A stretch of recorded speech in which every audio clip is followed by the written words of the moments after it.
Welcome. Today we filed the federal civil rights lawsuit in the notorious creepy cop search case arising out of Putnam County, West Virginia. And this is involving the drug task force of sorts. Instead of a multi county drug task force, this was, as far as I know, an intra county drug task force there in Putnam County, West Virginia.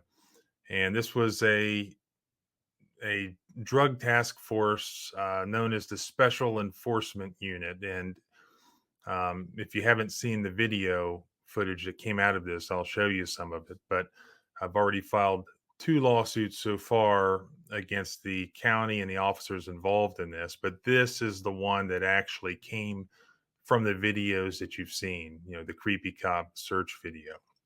This is a lawsuit that we filed today on behalf of my client Dustin Elswick, and it was filed in federal court in the Southern District of West Virginia, and it's a Section 1983 case. And this is filed against those individuals, and this is all based on the time that they entered his house through a window, searched his house, ransacked his house without a warrant, without consent, without exigent circumstances, left no documentation, and here we are.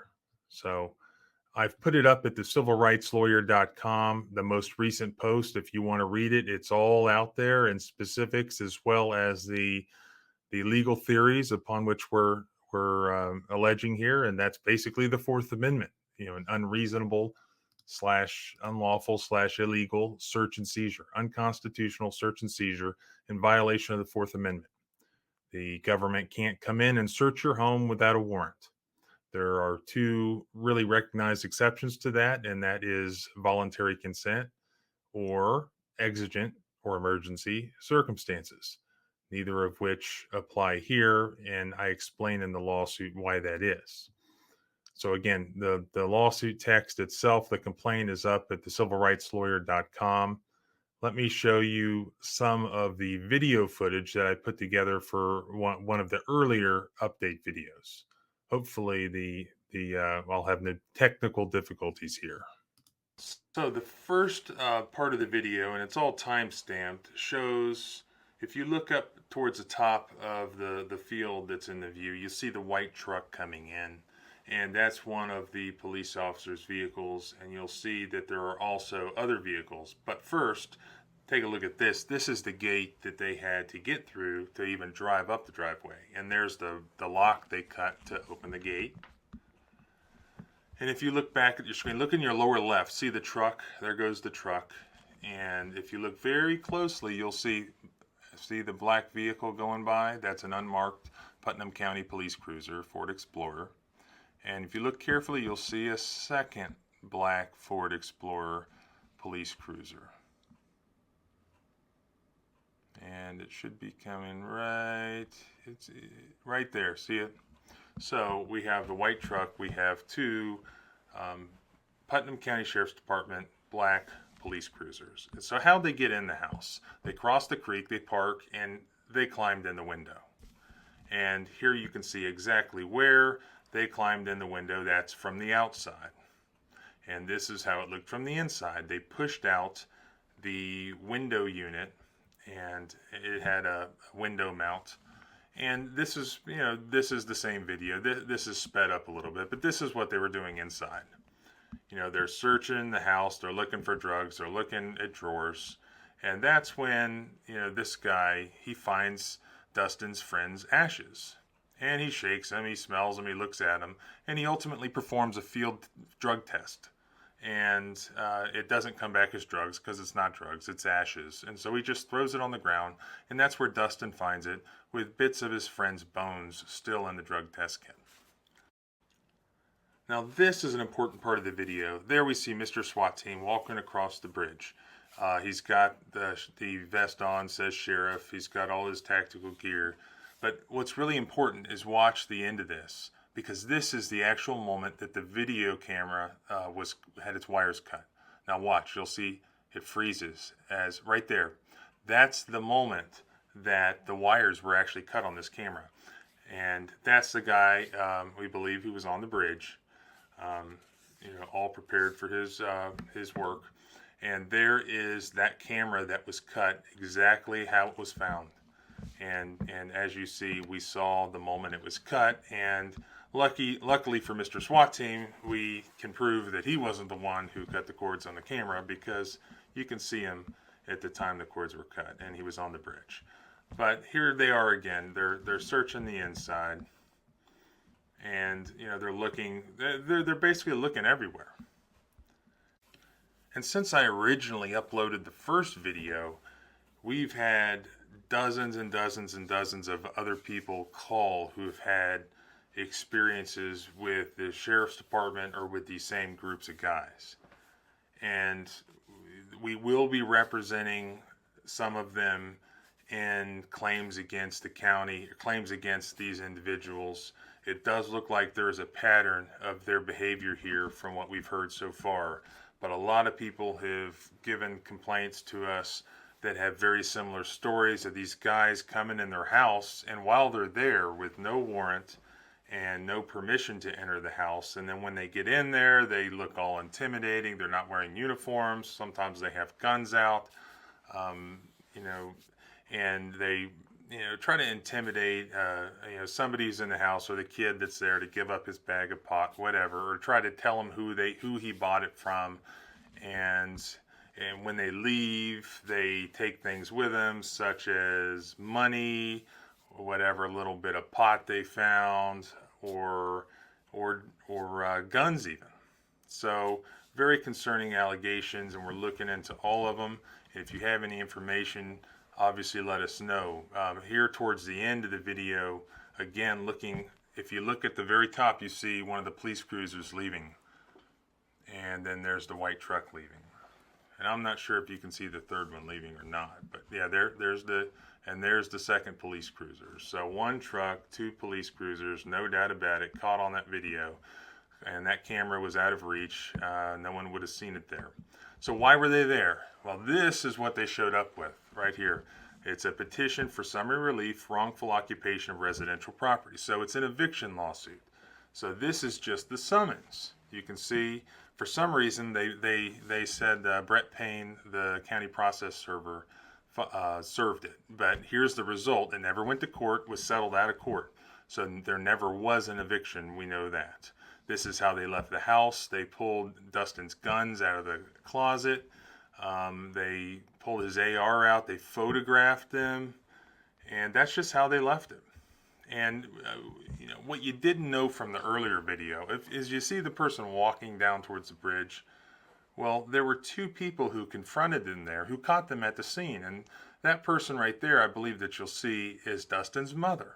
So people saw that all these cars were at his house, and they called Dustin, and Dustin was at work because he works, and he called his mother and asked her to go to his house to see what was going on. So she confronted them at the scene. That's when they stopped her. They would not let her go to his house, and they gave her the paperwork that they were there to supposedly serve, and that's what I just put on the screen. So she kind of caught them in the act, and they had just left, and you can see her cross the bridge because she couldn't drive across it, and that's when she went and took the pictures of how they left the window they climbed through, the guns, and everything else. So if you have any other information, check out our website, civilrightslawyer.com, where we post the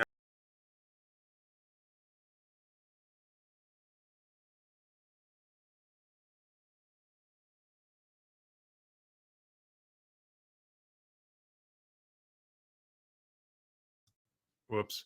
All right. Sorry, I had my mic off. So that was a rundown of what had happened, and the footage that exists that captured what happened that day.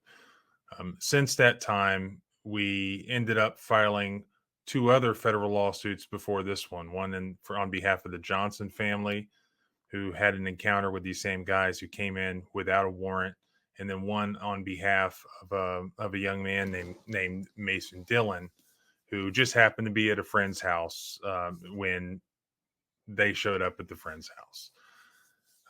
So three federal case, Section 1983 cases pending right now. This is really the primary one that started it all, that's based on the video footage.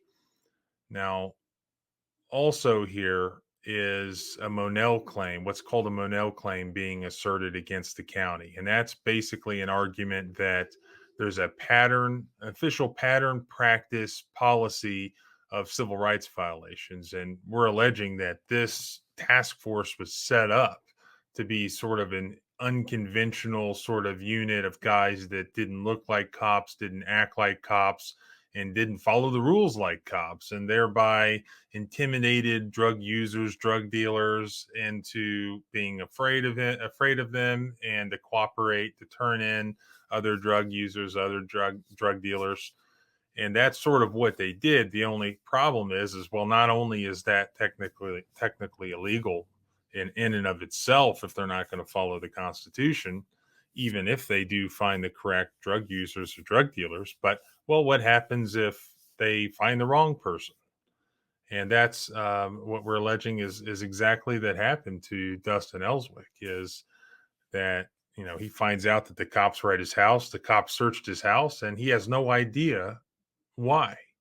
He wasn't using drugs, wasn't selling drugs. Nobody has, even to this day, almost 2 years later, alleged that he ever had any drugs, that he ever used any drugs. He wasn't charged with a crime. We have been unable to find any documentation for any reason, or any legitimate reason anyways, that these police officers were in his house. There was some speculation throughout this process that maybe they are going to claim that they had permission from my client's landlord to go inside the house and search it. They were there serving eviction paperwork. Now, there was no eviction order. This is just the petition that the landlord had filed, and the filing fee was paid, the summons was issued, and then it had to be served on my client. Then he gets a chance to respond. Then it goes to court.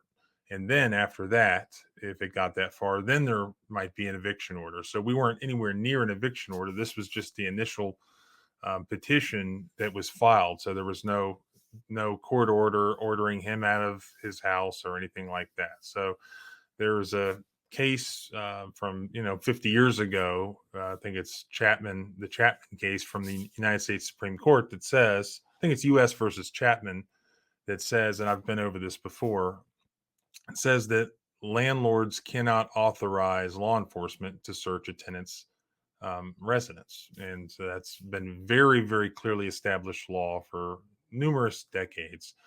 So that claim won't work. Really, the the the only valid defense here would be that there was a warrant, or that there was voluntary consent, or that there was exigent circumstances. But my client didn't know about the search, as we allege, until after it was already over. He didn't know they were in his house till he got home and he saw what looked like a break-in and his home ransacked. Therefore, he could not have consented. As far as any claim for exigent circumstances, again, he was home. No one else was home. I can't imagine what emergency could have occurred in there that would have captured the video footage that we did, that was completely undocumented except for our video. So it is what it is. But again, we have 3 cases pending now, and I know they were a long time in coming, but they should move fairly rapidly right now. There was an internal investigation. I'll go ahead and put this up. The then Putnam County Sheriff began an internal investigation. We met with the investigators. I opened my files to them. I brought my client and I brought his mother to tell them and answer all their what happened and answer all their questions. I met with 2 detectives one day, and then never heard anything else. Never heard any what the result of that was. I even issued them a specific FOIA request at one point, asking what was the result of it, and they basically denied it. They said that I guess there was no result. So nothing happened with it, as far as I know. I've heard various things, but nothing official. I really have no idea.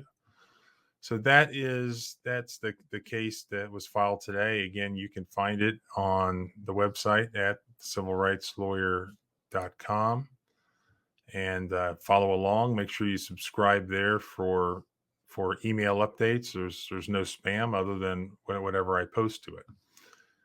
So thanks for watching, and I will see you next time.